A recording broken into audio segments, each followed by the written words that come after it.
Kasamaan ay mangyayari sa bansa at bansa, at malakas na bagyo ay ibabangon mula sa kahuli-hulihang bahagi ng lupa.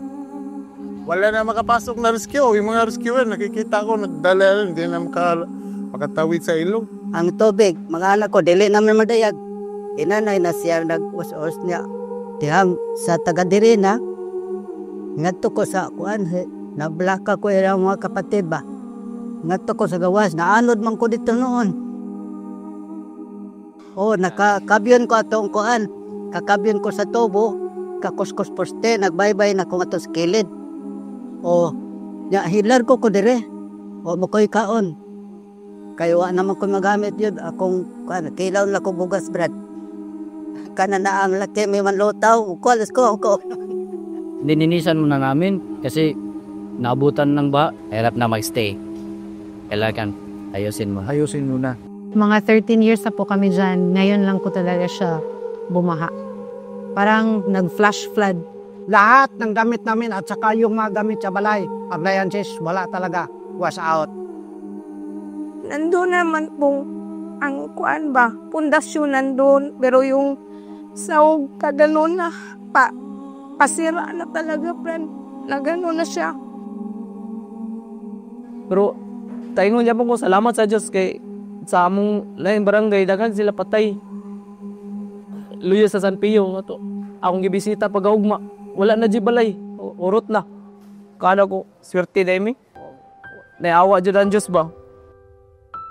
Nang magkagayunan wikay, nagsidaing sila sa Panginoon sa kanilang kabagabagan at inilabas niya sila sa kanilang kahirapan. Kanyang pinahihimpil ang bagyo.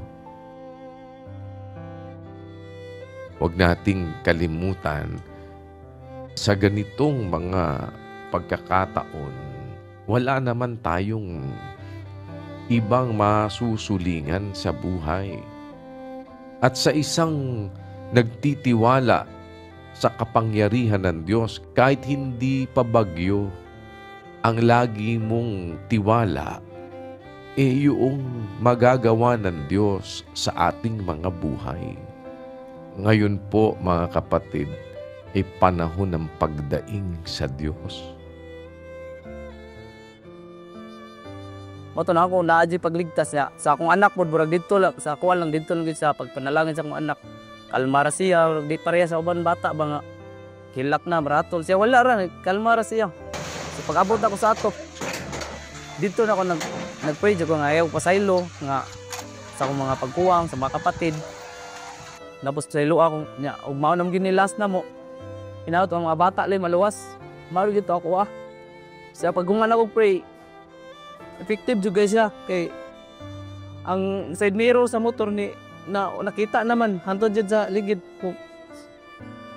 Salamat sa Diyos.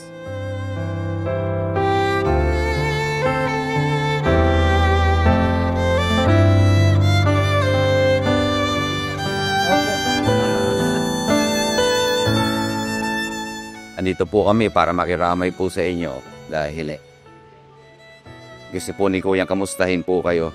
Kaya nandito po kami. Malaman po ang inyong kalagayan para kung paano po kaming makakatulong po sa inyo. Ano po bang maitutulong po sa inyo mga kapatid? Opo, kasi gusto ni Kuya matingnan talaga yung mga kapatid. Una, may Diyos po tayo. Meron tayong taga-akay na nagtuturo para tayo lingapin. At may mga kapatiran talaga na tinuruan ng pag-ibig. Lahat ng bagay gumagawa magkakalakip sa ikabubuti ng mga nagsisiibig sa Diyos. So pagka umiibig ka sa Diyos, lahat ng bagay gagawa sa ikabubuti. Nino, nung umiibig sa Diyos. Kung ano man yung pinahintulot ng Diyos na mangyari sa buhay natin, there is something good in there. Kung alam mong tingnan, i-assess, kung umiibig ka sa Diyos.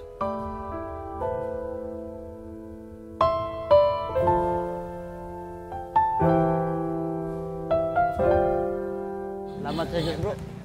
Sa kamusad, nasa lanta. Ang pagtuog yun nga, kami rin nagrabihan. Pero pag kaugmaan na, naibawan ako ang konsolasyon. Grabe po. Pero wa sila nagduduwag adto sa kuwa. Giadto jud ko nila. Mao to ni chat ko sa kapatid. Tabangi ko ninyo, bisag paklans lang. Kay awan, nagigutom lang. Luto pag-augma, nadto rin sila. Gitagaan rin eh. Salamat sa gumayo. Salamat po sa Diyos. Nga itabang po sila, wala po sila nagkuwang sa kuwa. Nakita na ko sa kapatiran na nagtutulong-tulungan.